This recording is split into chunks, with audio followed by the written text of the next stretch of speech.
السلام عليكم ورحمة الله تعالى وبركاته. أعوذ بالله من الشيطان الرجيم. بسم الله الرحمن الرحيم.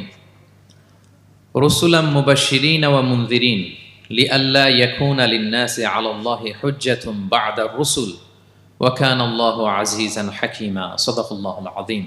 আজকের আলোচনার টপিক হচ্ছে আল্লাহ তাআলা কেন এই পৃথিবীতে রাসূল প্রেরণ করেছেন। রাসূল প্রেরণের উদ্দেশ্য কি, নবী রাসূলদের পরিচয় এবং তাদের বৈশিষ্ট্য, এগুলো নিয়ে আমি আজকে আলোচনা করব এবং নবী রাসূলদের জীবনী থেকে আমাদের আসলে শিক্ষা কি, লেসনটা কি লেসন আমরা নিতে পারি, এই টপিকটা নিয়ে আলোচনা করব। টপিকটা কি সবার কাছে ক্লিয়ার? প্রথমে আমরা উদ্ধার করবার চেষ্টা করি যে কেন আল্লাহ এত রাসূল পাঠালেন পৃথিবীতে, এর কারণটা কি।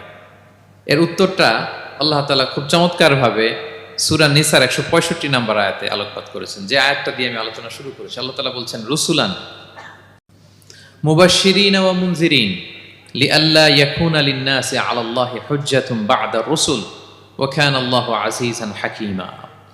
অর্থাৎ আমি রাসূলগণকে সুসংবাদদাতা এবং সতর্ককারী রূপে পৃথিবীতে প্রেরণ করেছি। আমি আবারও বলছি, আল্লাহ বলেন আমি এই পৃথিবীতে রাসূলদেরকে সুসংবাদদাতা এবং সতর্ককারী রূপে পৃথিবীতে প্রেরণ করেছি, যাতে করে রাসূল আগমনের পরে আল্লাহর বিরুদ্ধে মানুষের আর কোনো অজুহাত না থাকে। ওয়া কানা আল্লাহু আজিজান হাকীমা।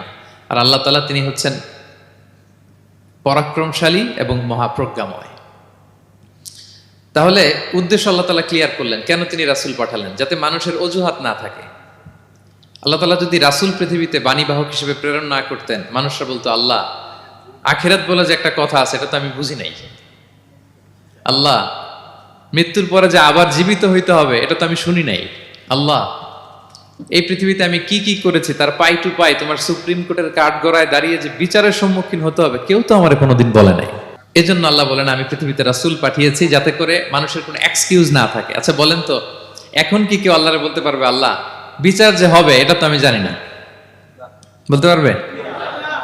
আল্লাহ আখিরাত বলে যে একটা কথা আছে, পুনরুত্থান, পুনর্জীবিত হইতে হবে, আবার বিচারের সম্মুখীন হইতে হবে, জান্নাত জাহান্নাম আছে, এগুলো তো কোনোদিন আমি শুনি নাই। এই কথা, এই এক্সকিউজ তোলার কোনো সুযোগ কি আর আছে? No excuse will be granted that day, dear brothers and sisters. সেদিন কোনো এক্সকিউজ আল্লাহ তাআলা গ্রহণ করবেন না, কারণ আল্লাহ তাআলা রাসূলদেরকে প্রেরণ করেছেন। তারা আমাদেরকে বিস্তর বর্ণনা করে জানিয়ে গিয়েছে। এবং কেন রাসূলদেরকে প্রেরণ করেছেন, আল্লাহ বলেন যে দুইটা প্রাইম রেসপন্সিবিলিটি দিয়ে আমি রাসূলদেরকে প্রেরণ করেছি। এক নাম্বার মুবাশশিরিন, তারা সুসংবাদদাতা।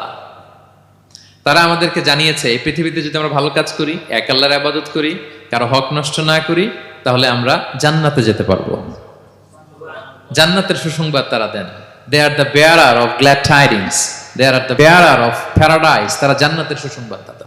রাসূলদের দুই নাম্বার প্রাইম রেসপন্সিবিলিটি হচ্ছে মুনজিরিন, তারা সতর্ককারী। তারা আমাদেরকে এই মর্মে সতর্ক করেছেন যে পৃথিবীতে যদি আল্লাহর ইবাদত না করে শিরক করো, বেদাত করো, এই পৃথিবীর বুকে যদি ফাসাদ করো, যদি সীমা লঙ্ঘন করো, যদি অন্যের অধিকার নষ্ট করো, তাহলে তোমাদেরকে জাহান্নামের আযাব ভোগ করতে হবে। ঠিক কিনা? তাহলে দুইটা প্রাইম রেসপন্সিবিলিটি। রাসূলরা হচ্ছেন মুবাশশিরিন, সুসংবাদদাতা, জান্নাতের সুসংবাদ দিয়েছেন। তারা ভালো কাজ করলে জান্নাতে যাওয়া যাবে। পাশাপাশি তারা হচ্ছেন সতর্ককারী। কিসের সতর্ককারী? জাহান্নামের ব্যাপারে সতর্ককারী। এই পৃথিবীতে ফাসাদ করলে, আল্লাহ তাআলার অবাধ্য হলে জাহান্নামে যেতে হবে। এবং রাসূল পাঠানোর মধ্য দিয়ে আল্লাহ তাআলা এক্সকিউজ দেওয়ার সুযোগ বন্ধ করে দিয়েছেন। কোনো এক্সকিউজ আর দেয়া চলবে না। তাহলে পৃথিবীতে কেন আল্লাহ তাআলা রাসূল পাঠালেন, এই পয়েন্টটা কি সবার কাছে ক্লিয়ার? আচ্ছা ক্লিয়ার, আমরা সামনের দিকে এগোই। এরপর আল্লাহ তাআলা বলেছেন এই পৃথিবীতে যত জাতি গোষ্ঠী আছে সব জাতির কাছে আমি রাসূল পাঠিয়েছি। ওয়া ইম মিন উম্মাতিন ইল্লা খালা ফিহা নাযীর। যত জাতি, যত নেশন এই পৃথিবীতে এসেছে, সব জাতিকে সতর্ক করবার জন্য, ইনস্ট্রাক্ট করবার জন্য, গাইড করবার জন্য আমি রাসূল পাঠিয়েছি। এমন কোন জাতি নাই যে জাতির মধ্যে আল্লাহ রাসূল পাঠায় নাই, সবাই রাসূল পেয়েছেন। এবং মজার ব্যাপার হচ্ছে they are the chosen and selected personality by Allah subhanahu wa ta'ala. রাসূলরা হচ্ছেন আল্লাহ তাআলার পক্ষ থেকে chosen এবং সিলেক্টেড। রাসূলদেরকে সিলেক্ট করেছে কে? আল্লাহ। তিনি বলেন ওয়া ইন্নাহুম ইনদানা লামিনাল মুস্তাফাইনাল আখিয়ার। নবীরা হচ্ছে আমার কাছে মনোনীত, আমি তাদেরকে মনোনীত করেছি এবং তারা হচ্ছে সর্বশ্রেষ্ঠ মানুষ। তার মানে এই আয়াত থেকে বোঝা গেল নবীরা সিলেক্টেড, তারা ইলেক্টেড না। ইলেকশন করে নবী হওয়া যায় না। নবী সিলেক্টেড এর মাধ্যমে হইতে হয়, সিলেকশনের মাধ্যমে। আর সিলেক্ট করেন কে? চুজ করেন কে? ইলেকশন করে নবী হওয়া যায়? আমরা পৃথিবীর সবাই মিলে যদি ভোট দেই, আল্লাহ আমরা সবাই ভোট দিলাম, এ হচ্ছে রাসূল, তাকে রাসূল হিসেবে আপনি কবুল করেন, হবে ইলেকশনে ভোট দিলে? আমাদের সাথে যদি ম্যানকাইন্ডের সাথে জিন কাইন্ডও যুক্ত হয়, জিনেরাও যদি বলে আল্লাহ আমরাও আছি, আমরাও দিলাম একটা করে ভোট, হবে রাসূল হবে? ফেরেশতারাও যদি যুক্ত হয়, ফেরেশতারাও যদি বলে, মানুষও ভোট দিল, জিনেরাও দিল, ফেরেশতারাও দিল, প্রত্যেকে একটা করেই দিল, ধরেন প্রত্যেকের ভোট গণনা করার পরে দেখা গেল বিশাল ভোট কাউন্ট হয়েছে। এখন তাদের এই ভোটের উপর ভিত্তি করে রাসূল হবে কেউ? হবে? কারণ নবী ইলেকশনে হওয়া যায় না, নবী হয় সিলেকশনে। আর সিলেক্ট করেন কে? আল্লাহু ইয়ালামু হাইসু ইয়াজআলু রিসালাতাহু। কাকে রাসূল বানাবেন, কাকে তিনি নবী হিসেবে অ্যাপয়েন্ট করবেন, এটা তিনিই জানেন। শুধুমাত্র কেবলমাত্র একমাত্র আল্লাহ তাআলা সোললি এটাকে কন্ট্রোল করেন। কেউ চাইলে কারো ভোটে, কারো ইলেকশনে নবী হওয়া যায় না। নবীরা হচ্ছেন সিলেক্টেড, চুজেন পার্সোনালিটি বাই আল্লাহ সুবহানাহু ওয়া তাআলা। তাহলে নবীরা নির্বাচিত নন, ওনারা মনোনীত। নবীরা কি নির্বাচিত? নবীরা মনোনীত। এখন কতজন নবী রাসূল আল্লাহ তাআলা পাঠিয়েছেন? আল্লাহ তাআলা সুস্পষ্ট করে জানাননি কতজন। কিছু কিছু হাদিস থেকে পাওয়া যায় লক্ষাধিক রাসূল, নবী এবং রাসূল আল্লাহ তাআলা পৃথিবীতে পাঠিয়েছেন। কিন্তু কোরআন আল কারিমে এই লক্ষাধিক নবী রাসূলের সবার কথা আল্লাহ তাআলা আমাদেরকে শোনাননি। আল্লাহ তাআলা মাত্র 25 জন রাসূলের কথা আমাদেরকে শুনিয়েছেন। কতজন? 25 জনের কথা আল্লাহ তাআলা শুধু আমাদেরকে বলেছেন, বাকিদের কথা বলেন নাই। কতটুকু আমাদের বলা দরকার এটা আমাদের চেয়ে ভালো জানেন কে? আল্লাহ ভালো জানেন। আল্লাহ তাআলা ভালো জানেন কতটুকু আমাদেরকে জানাতে হবে। যত রাসূল তিনি পাঠিয়েছেন, যত নবী পাঠিয়েছেন, সবার কথা যদি আল্লাহ কোরআনে বলতেন, তাহলে কোরআন কি মাত্র 611 পৃষ্ঠার একটা বই হতো? 10 খণ্ড, 15 খণ্ড, 20 খণ্ড। তখন আমরা হাফেজ হতে পারতাম? হ্যাঁ, আমরা হাফেজ তরিকুল ইসলাম পাইতাম তখন? হ্যাঁ, তাকরিম পাইতাম? তখন তো হাফেজ হওয়া যেত না। এটা যদি 15 খণ্ড, 20 খণ্ডের বিশাল ভলিউম হয়, হাফেজ হওয়া যেত না। এজন্য আল্লাহ তাআলা সব নবীদের কথা আমাদেরকে শোনায় নাই। মাত্র 25 জন নবীর কথা কোরআনে আল্লাহ শুনিয়েছেন। কতজন? আল্লাহ বলেন রুসুলান কদ কসাসনাহুম আলাইকা মিন ক্বাবলু ওয়া রুসুলান লাম নাকসুসহুম আলাইক। নবী হে, অনেক রাসূলের কথা আপনাকে শুনিয়েছি, আবার অনেক রাসূলের কথা আমি শোনাই নাই। যাদের কথা শোনানোর প্রয়োজন মনে করেছি তাদের কথাই আমি শুনিয়েছি। তাহলে আমরা বুঝলাম কোরআনে বর্ণিত হয়েছে কয়জন নবী রাসূলের নাম? সবাই বলবেন আওয়াজ করে, কয়জন? 25 জন। এবং এই 25 জন নবীর মধ্য থেকে 6 জনের নামে আল্লাহ 6টা সূরা ডেডিকেট করেছেন কোরআনে। 6টা সূরা উৎসর্গ করেছেন। সূরা ইউনুস, সূরা ইউসুফ, সূরা ইব্রাহিম, সূরা মুহাম্মদ, সূরা নূহ, সূরা হুদ। 6 জন নবী। কয়জন নবী? 6 নবীর নামে আল্লাহ তাআলা 6টা সূরা ডেডিকেট করেছেন। এবং এই যত নবী আল্লাহ তাআলা পাঠিয়েছেন, সব নবীর উপর ঈমান আনা আবশ্যক। হ্যাঁ, it's compulsory to believe in every messenger sent by Allah subhanahu wa ta'ala to validate our faith. আমাদের ঈমানটাকে প্রিজার্ভ করার জন্য সব নবীর উপর আমাদের ঈমান আনতে হবে। সব নবী। আমরা যে ঈমান আনি, ঈমানে মুফাসসাল, যেখানে 7টা বিষয়ের উপর বিস্তারিত ঈমানের যে ঘোষণা আমরা দেই, আমরা তো বলি যে ঈমানে একটা মুজমাল আর একটা কি মুফাসসাল। ঈমানে মুফাসসালে 7টা বিষয়ের প্রতি ঈমান আনতে হয়। আমানতু বিল্লাহি ওয়া মালাইকাতিহি ওয়া কুতুবিহি, তারপরে ওয়া রুসুলিহি, পাইছেন?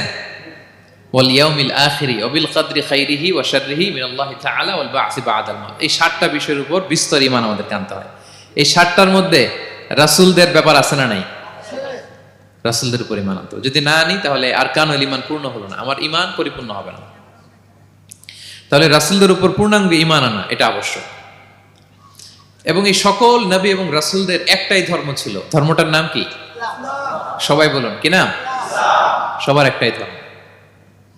সব নবীর একটাই ধর্ম। কারণ আল্লাহর কাছে মনোনীত ধর্ম কয়টা? একটা। ইন্নাদ দীনা ইনদাল্লাহিল ইসলাম। আল্লাহর কাছে মনোনীত একটাই ধর্ম, সেটা হচ্ছে ইসলাম। এই যে ইহুদি বলে, নাসারা বলে, এগুলো ধর্ম না। এগুলো বংশ, গোষ্ঠী, জাতির নাম অনুসারে নামকরণ করা হয়েছে। যেমন নাসারা এসেছে, ঈসা আলাইহিস সালামের মা মারিয়াম ফিলিস্তিনের নাসিরিয়া শহরে জন্মগ্রহণ করেছেন। নাসিরিয়া, ওইখান থেকে আসছে নাসারা। ইয়াকুব আলাইহিস সালামের 10 ছেলে, এই 10 ছেলের মধ্যে থেকে এক ছেলের নাম হচ্ছে ইয়াহুদা। এই ইয়াহুদা থেকে এসেছে ইহুদি। কিন্তু সব নবীর ধর্ম একটা। আওয়াজ করে বলুন তো সবাই, সেটা কি? ইসলাম। সবার ধর্ম একটা ছিল, ইসলাম। বিষ্ণু ইসলাম বলেন, ওয়াল আম্বিয়াউ ইখওয়াতুন লিআল্লাতিন। সেই বুখারীর বর্ণনা, নবীগণ হচ্ছে একে অন্যের বৈমাত্রেয় ভাইয়ের মতো। বৈমাত্রেয় ভাই মানে মা ভিন্ন কিন্তু বাবা এক, এরকম হয় না? ধরেন আমার বাবা যদি একাধিক বিয়ে করে, তো প্রত্যেক স্ত্রী গর্ভে যদি সন্তান আসে, তো আমরা সবাই তো ভাই, কি বলেন? কিন্তু মা ভিন্ন।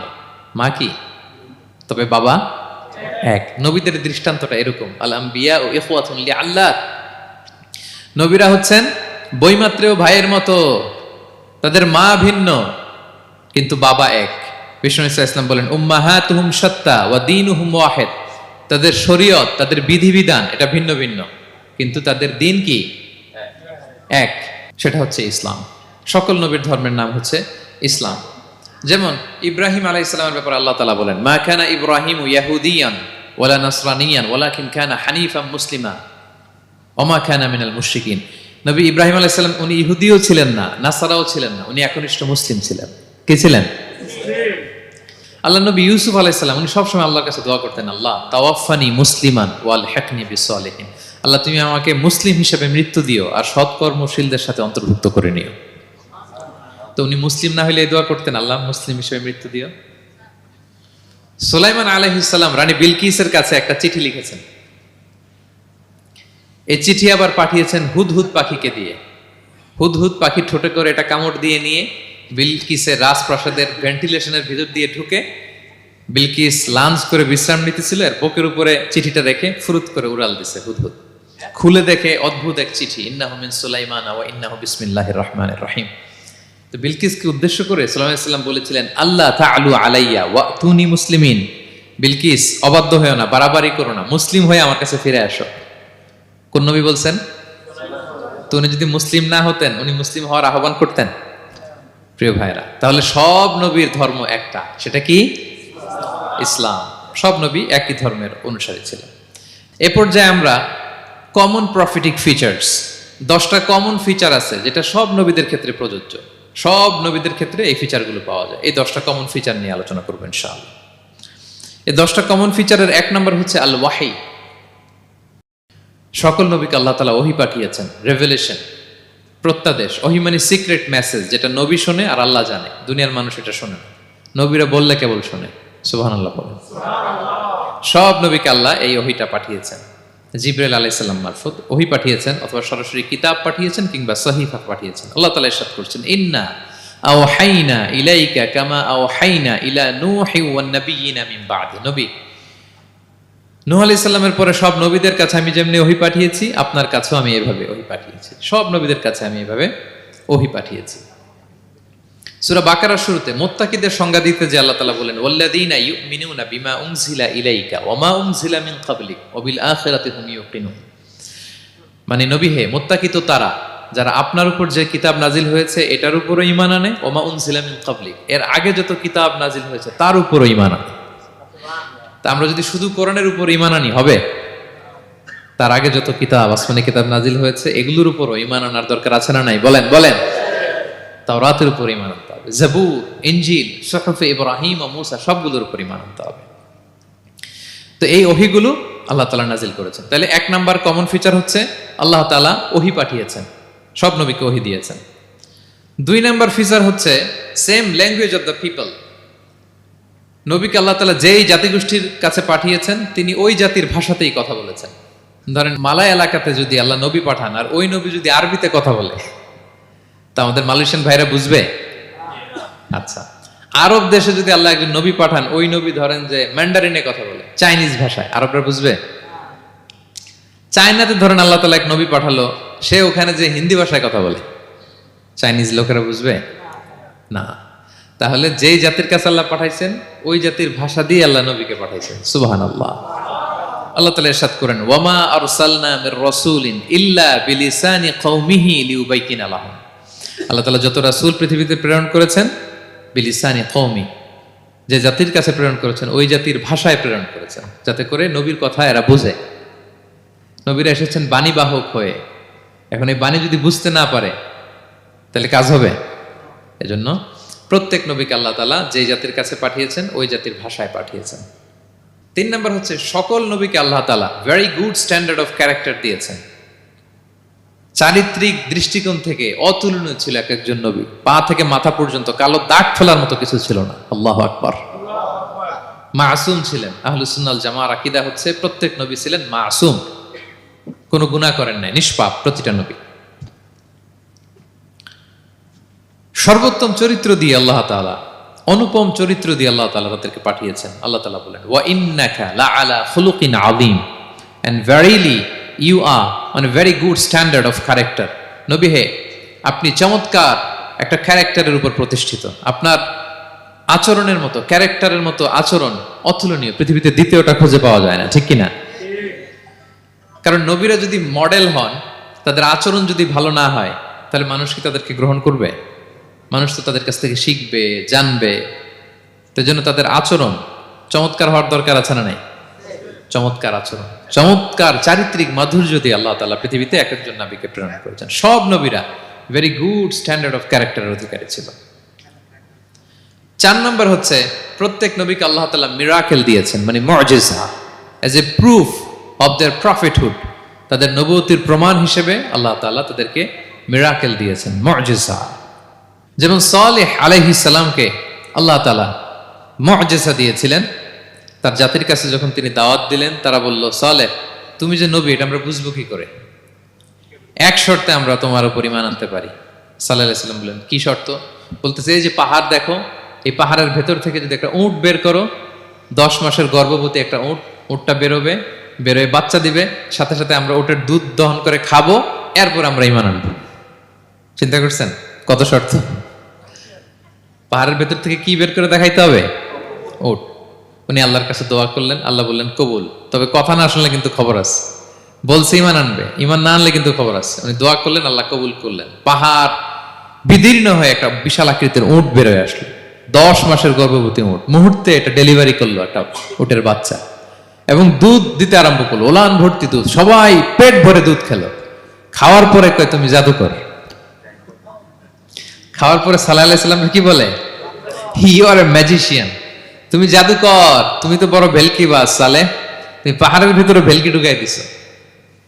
আল্লাহ তাআলা তাদেরকে একটা সাউন্ড গ্রেনেড, প্রচন্ড শব্দ তরঙ্গ দিয়ে ধ্বংস করে দিলেন। কানের পর্দা ফেটে সবগুলো লাশ হয়ে জমিনে পড়ে রইল। তাহলে এই যে সাল্লাল্লাহু আলাইহি সাল্লাম যেটা দেখাইছেন, এটা কি ভেলকি ছিল? ম্যাজিক ছিল? কি ছিল? মুজিজা, miracle, as a proof of their prophethood. তাদের নবুয়তির প্রমাণ হিসেবে আল্লাহ তাআলা তাদেরকে মুজিজা দিয়েছেন। মূসা আলাইহিস সালামের মুজিজা কি ছিল? লাঠি।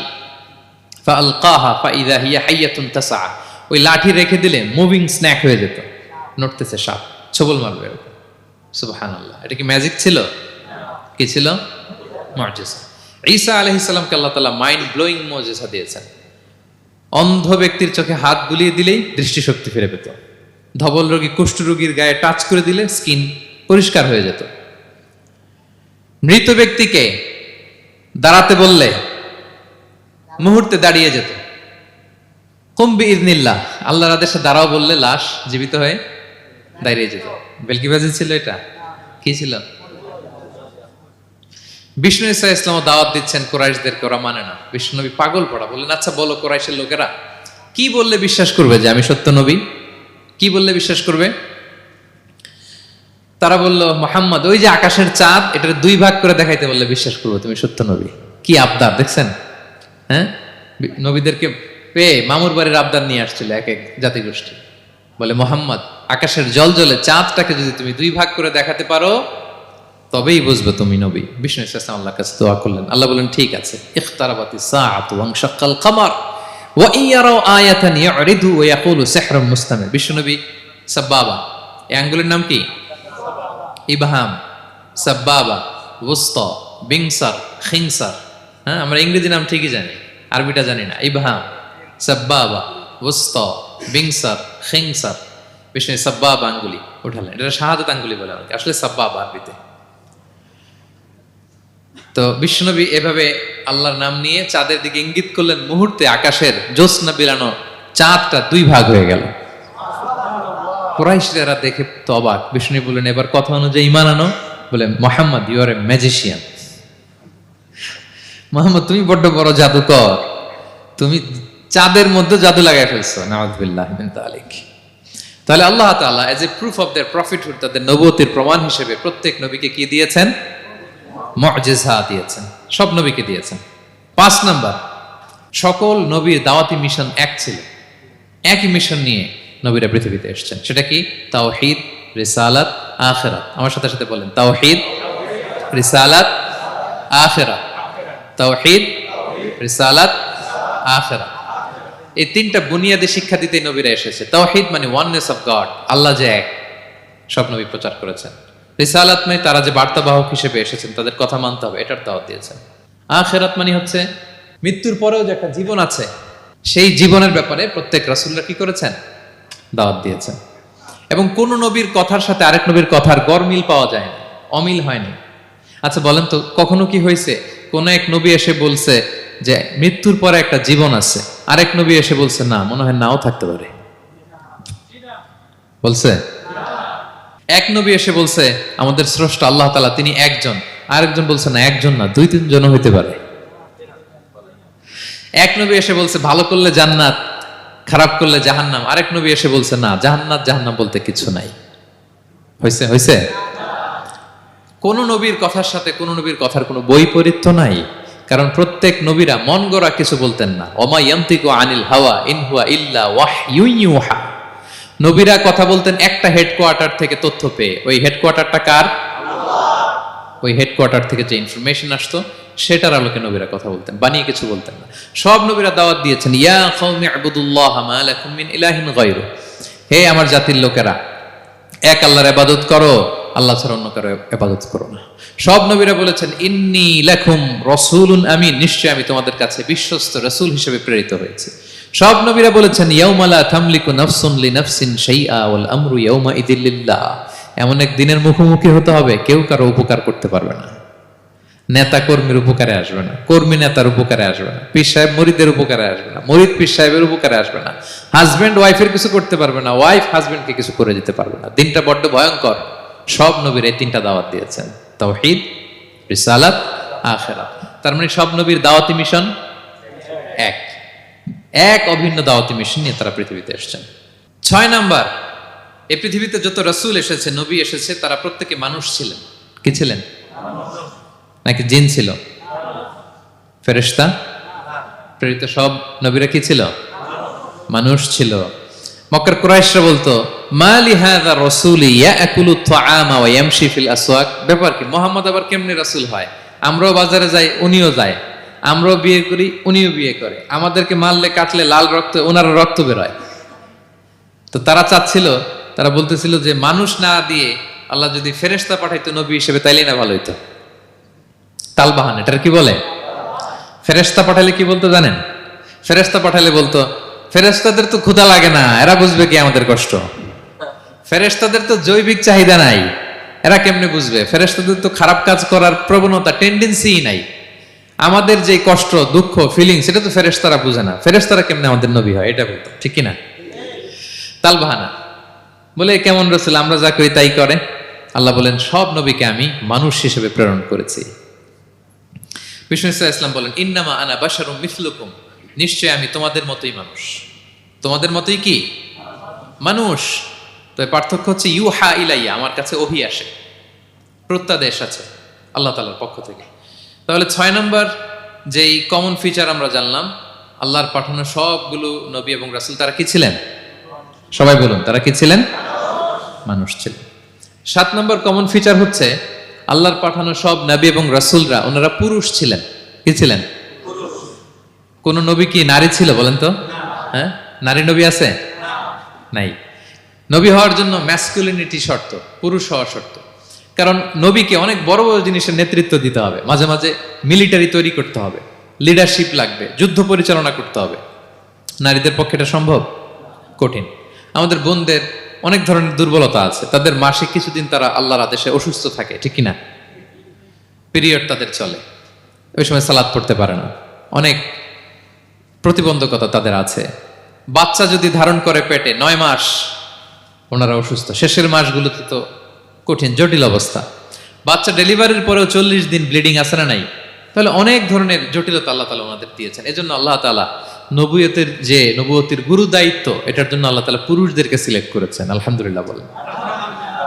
তাহলে যত নবী এবং রাসূল পৃথিবীতে এসেছিল ওনারা পুরুষ ছিল। আল্লাহ বলেন, ওয়ামা আরসালনা মিন ক্বাবলিকা ইল্লা রিজালান নূহি ইলাইহিম। নবী হে মুহাম্মদ, আপনার আগে যত নবী এবং রাসূলকে আমি পৃথিবীতে প্রেরণ করেছি তাদেরকে পুরুষ হিসেবে প্রেরণ করেছি, কোন নারীকে আমি নবুয়তের মর্যাদা দেই নাই। 8 নাম্বার, প্রত্যেক নবীকে আল্লাহ তাআলা একটা গ্রুমিং, একটা ট্রেনিং সেশনের মধ্য দিয়ে নিয়েছেন। সেটা কি? সেটা হচ্ছে সবাইকে আল্লাহ তাআলা শেফার্ড হিসেবে কাজ দিয়েছিলেন, রাখাল হিসেবে। পৃথিবীর সব নবীরা ছাগল চড়াতেন, সব, আদম আলাইহিস সালাম থেকে শুরু করে বিষ্ণু ইসা ইসলাম পর্যন্ত। সুবহানাল্লাহ পড়বেন না? বিষ্ণু ইসা ইসলাম বলেন, মা বাআসাল্লাহু নাবিয়্যান ইল্লা রাআল গানাম। আল্লাহ এমন কোন নবী পাঠায় নাই যেই নবী ছাগল চড়ায় নাই, সব নবী। সাহাবার অবাক হয়ে বললেন, ওয়া আনতা ইয়া রাসূলুল্লাহ, হে নবী আপনিও ছাগল চড়িয়েছেন? বিষ্ণু বললেন, হ্যাঁ, আমি তো অল্প কিছু পারিশ্রমিকের বিনিময়ে মক্কার লোকদের ছাগল চড়িয়ে দিতাম। সুবহানাল্লাহ। কেন সব নবীকে দিয়ে আল্লাহ ছাগল চড়ালেন? এই ট্রেনিং সেশন, গ্রুমিং সেশন কেন? কারণ ছাগলকে একসাথে বসানো কঠিন। ছাগল একটু কি বলবো, একটু টেরা টাইপের প্রাণী, কথা শুনতে চায় না। ধরেন যে সারা সপ্তাহ আপনি খুব ব্যস্ত, একদিন সুযোগ পাইছেন সপ্তাহে যে আজকে আমি ফ্রি আছি, যাই পুকুরে যে আমিও গোসল করি, ছাগলটারও গোসল করাই। এটা ধরে যদি এখন পুকুরের দিকে টান দেন, কি করবে?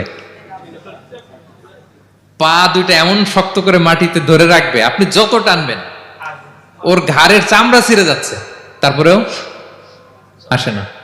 এরপর ছাগলগুলোর একসাথে রাখা কঠিন, একটা নেচে ওদিকে যায়, আরেকটা লাফ দেয় এদিকে, আরেকটা ওইদিকে। এদেরকে যদি কেউ একত্রিত করতে পারে তাহলে এই জাতিকে, মানব জাতিকে একত্রিত করা তার জন্য একেবারে সহজ, পানি ভাত, ঠিক কিনা? এজন্য আল্লাহ এই মানব গোষ্ঠীর উপর লিডারশিপ কায়েমের আগে ছাগল চড়িয়েছেন। এবং যারা মরুভূমিতে ছাগল চড়ায়, যে শেফার্ডগুলো, যেই রাখালগুলো, তাদের অনেক শক্তিশালী হইতে হয়। গায়ে শক্তি না থাকলে ছাগল চড়ানো যায় না, কিন্তু লাঠি নিয়ে হই হই করে পিছনে দৌড়াইতে হয়, নেকড়ের ছোবল থেকে ছাগলগুলোকে রক্ষা করতে হয়, বাঘ নেকড়ে এগুলো থেকে বাঁচাইতে হয়। তার মানে এটা করার মধ্য দিয়ে এই জাতিকে কিভাবে জাহান্নামের আগুন থেকে বাঁচাবে নবীদের ওই ট্রেনিং হয়ে যায়। সুবহানাল্লাহ। ছাগল এদিক ওদিক দৌড়াতে থাকে, এদেরকে যেমনি একত্রিত করতে হবে, নবীদের কাজও হচ্ছে মানব গোষ্ঠীকে ইউনাইটেড করা, একত্রিত করা। এজন্য আল্লাহ তাআলা মা বাআসাল্লাহু নাবিয়্যান ইল্লা রাআল গানাম, এই পৃথিবীতে এমন কোন নবী পাঠান নাই যেই নবীকে দিয়ে আল্লাহ তাআলা ছাগল চড়ান নাই। সব নবীর মধ্যে এটা কমন। 8 নম্বর পয়েন্ট। 9 নম্বর পয়েন্ট হচ্ছে enmity from their own people. যত নবী দাওয়াত নিয়ে আসছে তারা চ্যালেঞ্জের মুখোমুখি হয়েছেন, শত্রুতার মুখোমুখি হয়েছেন। কেউ ওনাদের জন্য রেড কার্পেট রিসেপশন দেয় নাই। নবীদের পথ ছিল বড় পিচ্ছিল, এটা কুসুমাস্তীর্ণ ছিল না, কণ্টকাকীর্ণ। কেউই সহজে মেনে নেয় নাই। দাওয়াত দিছে তো রিজেক্ট, সবাই প্রত্যাখ্যান করেছে, সবাই প্রত্যাখ্যান করেছে। এটা কমন ছিল, প্রত্যেক নবীকে এটা মুখোমুখি হতে হয়েছে। Mockery, vulgarism, oppression, mental torture, physical torture and what not, সব ধরনের। ইভেন অনেক নবীকে হত্যা করা হয়েছে দিনের দাওয়াতের কারণে। বনি ইসরায়েলের লোকেরা তাদের নিজেদের 70,000 নবীকে নিজেরা হত্যা করেছে। এমনকি আমার নবী বিশ্বনবী মুহাম্মদ রাসূলুল্লাহ সাল্লাল্লাহু আলাইহি ওয়াসাল্লামকে হত্যার ষড়যন্ত্র করা হয়েছিল। আল্লাহ তাআলা দয়া করে বিশ্বনবীকে হিজরতের ব্যবস্থা করে দিয়ে প্রাণে বাঁচিয়েছেন, মক্কা থেকে মদিনাতে পাঠিয়ে দিয়েছেন। তাহলে এই পথ বড় কঠিন ছিল, নবীদের পথ, সব নবীর জন্য, এক্সেপ্ট সুলাইমান এবং দাউদ আলাইহিস সালাম, তাদের কথা ভিন্ন।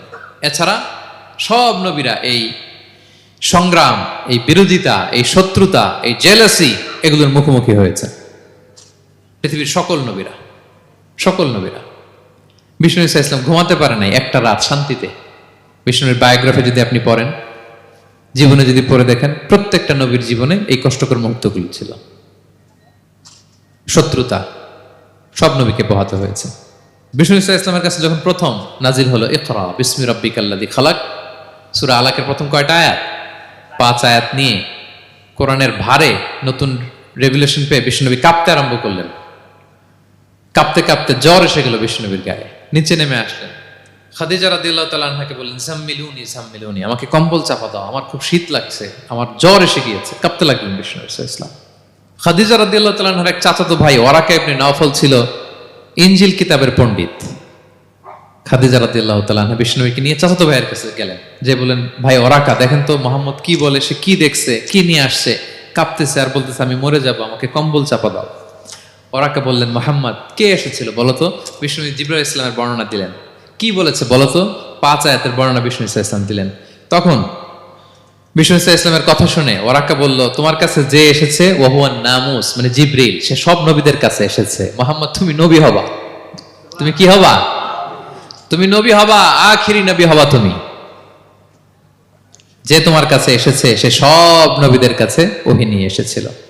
আর জেনে রাখো মোহাম্মদ, তোমার এলাকার লোকেরা একদিন তোমাকে এলাকা থেকে বের করে দিবে। ভবিষ্যৎবাণী করতেছিলেন। বিশ্বনবী বললেন, আওয়া মুখরিজিয়াহুম, আমার ভাই বেরাদার, আমার জ্ঞাতি গোষ্ঠীর লোকেরা আমার এলাকা ছাড়া করবে?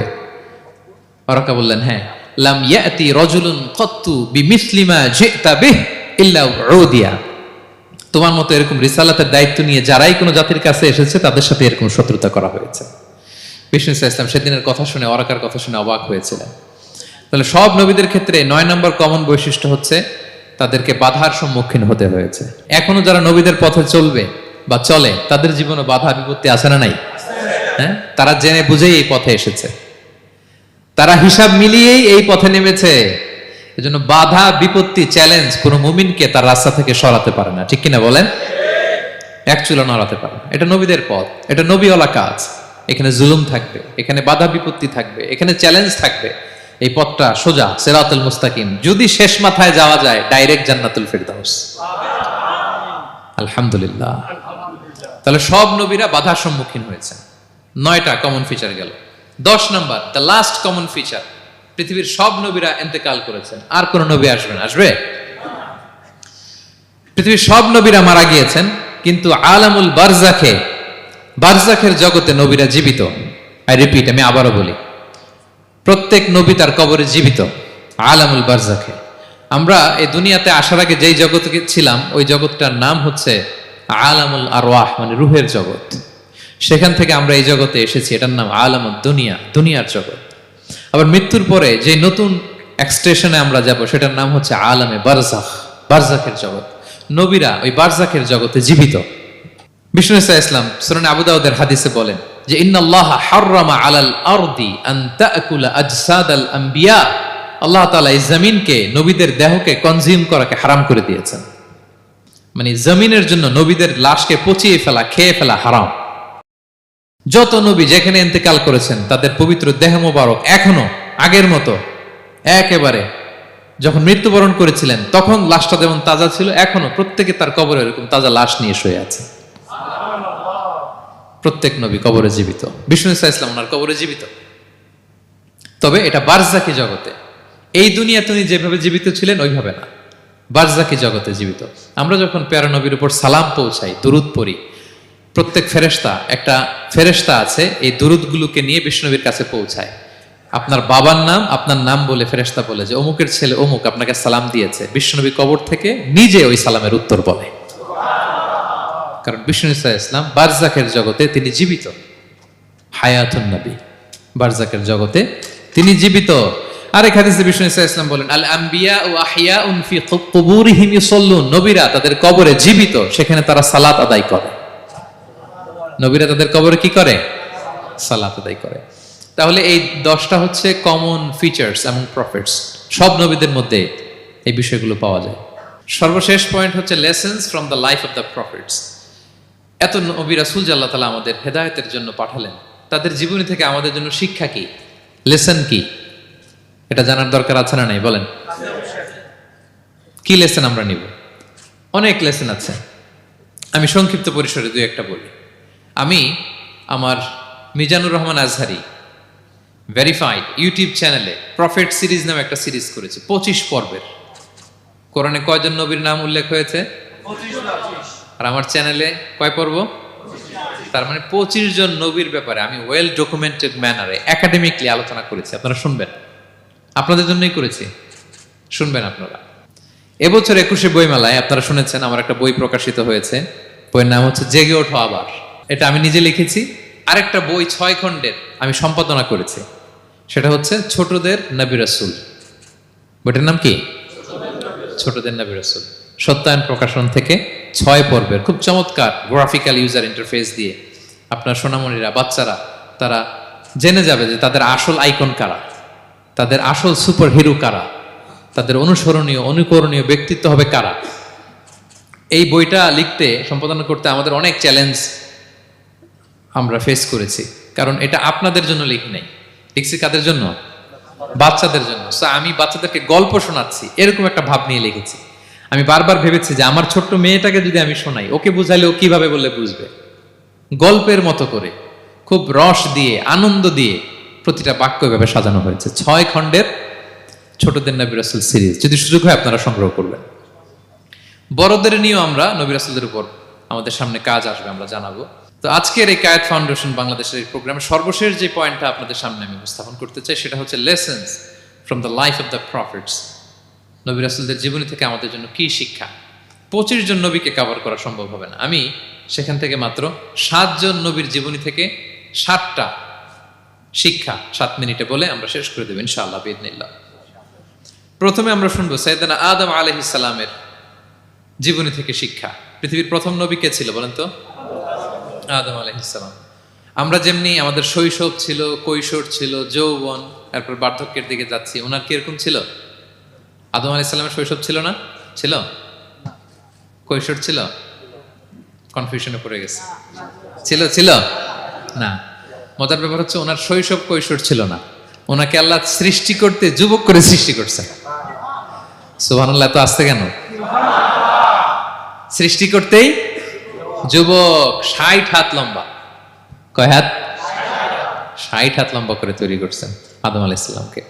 আপনারাও যারা জান্নাতে যাবেন 60 হাত লম্বা হয়ে ঢুকবেন, 33 বছরের যুবক হয়ে ঢুকবেন। 80 বছর বয়সে মারা গেল, কত বছর বয়সে ঢুকবেন? গালে কোনো দাড়ি থাকবে না।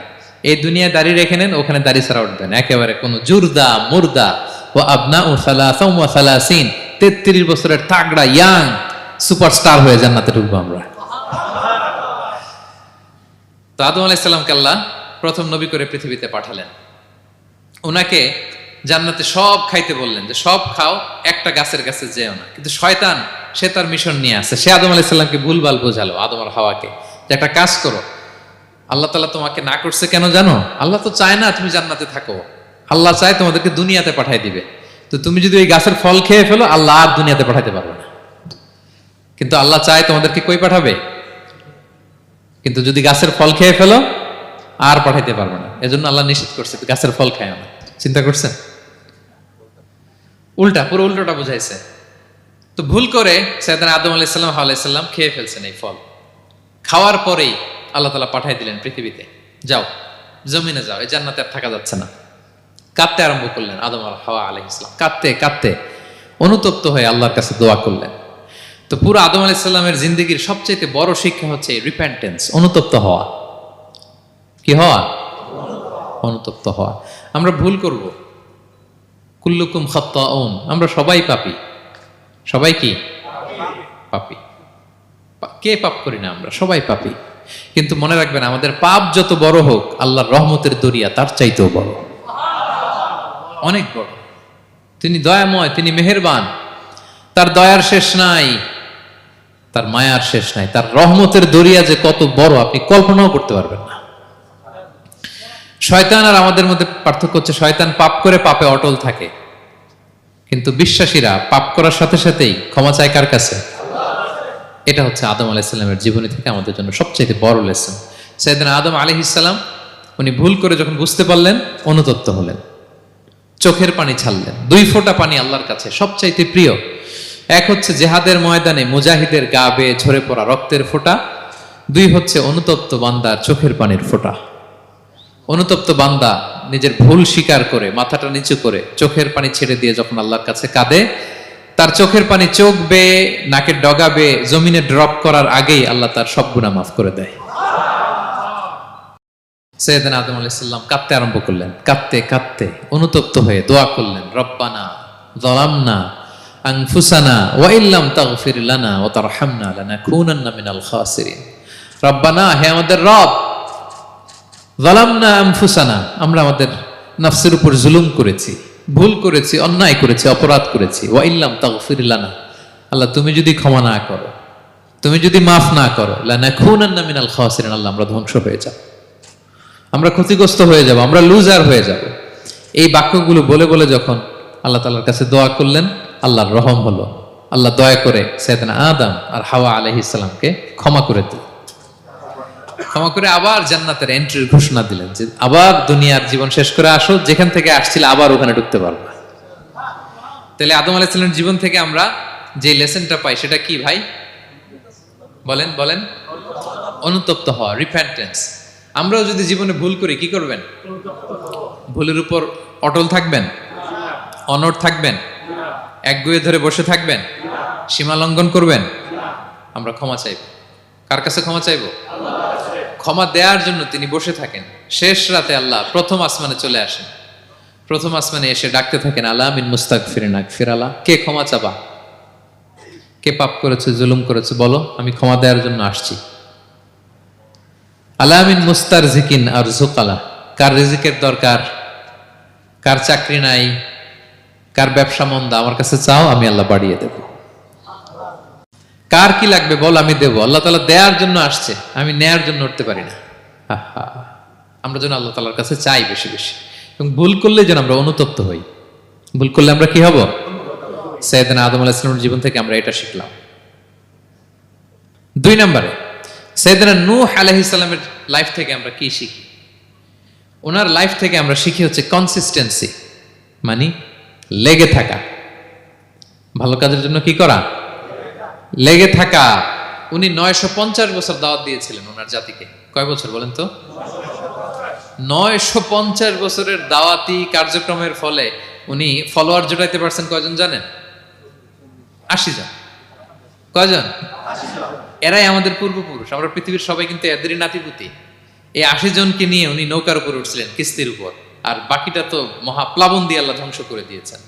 ওই 80 জন আবার জমিনে এসে জমিন আবাদ করা শুরু হলো, ওখান থেকে পৃথিবীর সকল মানুষ। সুবহানাল্লাহ। উনি বলেন, ক্বালা রাব্বি ইন্নী দাআউতু কওমি লাইলান ওয়া নাহারা, আল্লাহ আমি দিন রাত এক করে আমার জাতিগোষ্ঠীকে দাওয়াত দিয়েছি। ফালাম ইয়াজিদহুম দুআই ইল্লা ফিরারা, কিন্তু আমারে দেখলে লোকগুলো ভেগে ভেগে যায়। আর কি করে? আমার কথা যেন শুনতে না হয়, এরা কানে আঙ্গুল দিয়ে রাখে আর মুখে কাপড় পেঁচিয়ে রাখে। নূহ আলাইহিস সালাম তারপরও থামতেন না, কন্টিনিউয়াস দাওয়াতি কাজ। লোকজন নূহ আলাইহিস সালামকে পিটিয়ে আধামরা করে কাঁথা দিয়ে পেঁচিয়ে পাহাড়ে রেখে আসতেন। ওইখান থেকে এসে নূহ আলাইহিস সালাম আবার দাওয়াত দিতে শুরু করতেন। What a consistency! কিভাবে লেগেছিলেন! 950 বছর তিনি দাওয়াত দিয়েছেন, মাত্র 80 জন ফলোয়ার হয়েছিল। তাহলে আমরা অল্প দাওয়াতি কাজ করেই আমরা হতাশ হয়ে যাই। হায় রে, আমার কথা শুনলো না, হায় রে আমার কথা পৌঁছাইল না, হায় রে আমার কাছে এসে কেউ মুসলিম হইল না, হায় রে আমার কথা। অস্থির।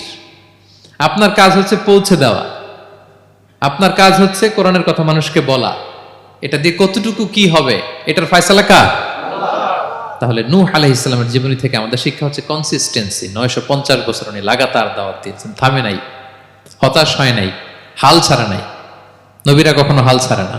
সুবহানাল্লাহ পড়ে। 3 নাম্বার, ইব্রাহিম আলাইহিস সালামের জীবনী থেকে আমাদের জন্য শিক্ষা হচ্ছে ওবিডিয়েন্স, আনুগত্য। কি করে আল্লাহ তাআলার কাছে আনুগত্য করতে হয়। আল্লাহু আকবার। আমি মনে হয় 1 ঘন্টার উপরে আলোচনা করেছি আমার প্রফেট সিরিজ ইব্রাহিম আলাইহিস সালামের জীবনী নিয়ে। ওনার পুরো জীবনটা, আল্লাহ কোনো কিছু বলতে দেরি, আল্লাহর আদেশের সামনে মাথা পেতে দিতে ইব্রাহিম আলাইহিস সালামের দেরি হয়নি। আল্লাহ বলছেন আসলিম, ওয়া ইয ক্বালা রাব্বুহু আসলিম ক্বালা আসলামতু লিরাব্বিল আলামিন। হে ইব্রাহিম সারেন্ডার, কই সারেন্ডার। সুবহানাল্লাহ। ইব্রাহিম আনুগত্য করো, আল্লাহ আনুগত্য করছি। ওনার সন্তান হয় না 86 বছর বয়সে একটা সন্তান দিলেন আল্লাহ তাআলা। আমাদের এখানে কার বয়স কত? সর্বোচ্চ বয়স কত আছি আমরা? এদিকে 60 বছরের উপর তো কেউ নাই, ঠিক কিনা? 86 বছর বয়সে আল্লাহ সন্তান দিয়েছেন ইসমাঈল আলাইহিস সালাম। কত বছর বয়সে? সন্তানটা আদরের নাকি? হ্যাঁ, আদরের না? শেষ কালে একটা সন্তান পেলেন 86 বছর বয়সে। ইব্রাহিম আর হাজেরার ঘরকে উজাড় করে ফুটফুটে এক সন্তান ইসমাঈল আলাইহিস সালাম আসলেন। ভালোবাসা, আদর যেন ঠিকরে পড়ে, এত গদগদ ভালোবাসা। এবার বললেন যাও হাজেরা আর দুধের সন্তান ইসমাইলকে মরুভূমিতে ফেলে দিয়ে আস। বলতে দেরি, রেখে আসতে দেরি নেই। এটাই হচ্ছে ইব্রাহিম আলাইহিসসালামের আনুগত্য। ধুধুমরু প্রান্তরে হাজেরা আর ইসমাইল আলাইহিসসালামকে রেখে আসলেন, চলে আসলেন। বুকটা ফেটে চৌচির, 86 বছর বয়স একটা দুধ সন্তান পেলাম, দুধের বাচ্চা আমার স্ত্রী সহ মরুভূমিতে রেখে আসলাম। রেখে আবার থাকাও যাবে না, যাও তুমি ফিলিস্তিনে, এরা থাকবে মক্কায় মরুভূমির মাঝখানে। পরে আল্লাহ জুরহুম কওমের মাধ্যমে এদেরকে পানি, জামজাম অনেক কিছু দিলেন। লম্বা ঘটনার দিকে যাচ্ছে। এরপর হৃদয় যখন ফেটে চৌচির হয়ে যায়, তখন আল্লাহ তাআলা বলেন ঠিক আছে যাও, যা একটু ছেলেরা দেখে আসো। এবার যে দেখে ছেলেরা আরো মায়া লাগে, কারণ একটু বড় হয়েছে তো, এবার দৌড়াইতে পারে, হাঁটতে পারে। সুবহানাল্লাহ বলেন। এবার যখন দৌড়াইতে পারে, হাঁটতে পারে, আব্বু আব্বু বলে ডাকতে পারে, মায়াটা যখন একটু গাঢ় হয়েছে, আল্লাহ বলে এবার ছেলেরা জবাই কর। দেখছেন কি পরীক্ষা? 86 বছর বয়সে সন্তান পেল, রেখে আসলো মরুভূমিতে, একটু বড় হইল, দেখা করতে গেল, এবার বলে জবাই করো। জবাই করো বলতে দেরি, ছুরি চালাতে দেরি হয়নি। কুরবানির ইতিহাস, লম্বা ইতিহাস, দিকে যাব। এরপরে আল্লাহ কবুল করলেন। এরপরে বললেন বাপ বেটা মিলে মরুভূমির মধ্যে ঘেমে ঘেমে একটা ঘর বানাও। এরপরে ঘোষণা দাও মানুষকে, যেটা আমার ঘর। বাপ বেটা মিলে কষ্ট করে একটা ঘর বানালেন। এবার বললেন আজান দাও, ঘোষণা দাও, সবাই যেন এখানে আসে। আল্লাহ কারে ঘোষণা দিব? কেউ তো নাই। বলতেছে তুমি ঘোষণা দাও, এই ঘোষণার শব্দ পৃথিবীর সব মানুষের কর্ণকুহরে আমি আল্লাহ নিজ দায়িত্বে পৌঁছে দেব। আমরা যারা রুহের জগতেও তখনও ছিলাম, যারা লাব্বাইক বলতে পেরেছি, তাদের ঠিকই নসিবে ওই কাবা ঘর জিয়ারতের নসিব হয়ে যাবে। উনি ঘোষণা দিলেন, দেখেন কেউ নাই, ধুধুমরু প্রান্তর। আজকের মক্কাকে কল্পনা করেন তো কি অবস্থা। এই রমজানের লাস্ট 10 days অফ রমাদান আপনি জায়গা পাবেন? হজের চেয়েও বেশি মানুষ। কিভাবে আল্লাহ কবুল করেছেন, কিভাবে আনুগত্য, সাবমিসিভনেস, নিজেকে আল্লাহর কাছে পুরো সুপর্দ করা, এর নমুনা সাইয়েদনা ইব্রাহিম আলাইহিস সালাম পেশ করেছেন। তাহলে সংক্ষিপ্ত কথা হচ্ছে, আল্লাহ নবী ইব্রাহিম আলাইহিস সালামের জীবনী থেকে আমাদের জন্য শিক্ষা হচ্ছে অবিডিয়েন্স, আনুগত্য। কিভাবে আল্লাহর আদেশের সামনে মাথা পেতে দিতে হয়। পারা যাবে তো? হ্যাঁ, ওই ইব্রাহিম আলাইহিস সালামের রক্ত আমাদের দেহে বহমান। আমরাও নবী ইব্রাহিমের উত্তরসূরি। নবী ইব্রাহিমের আলাইহিস সালামের মতো আমরাও ইসলামের জন্য জীবন বিলিয়ে দেওয়ার দরকার আছে না নাই? বলেন বলেন।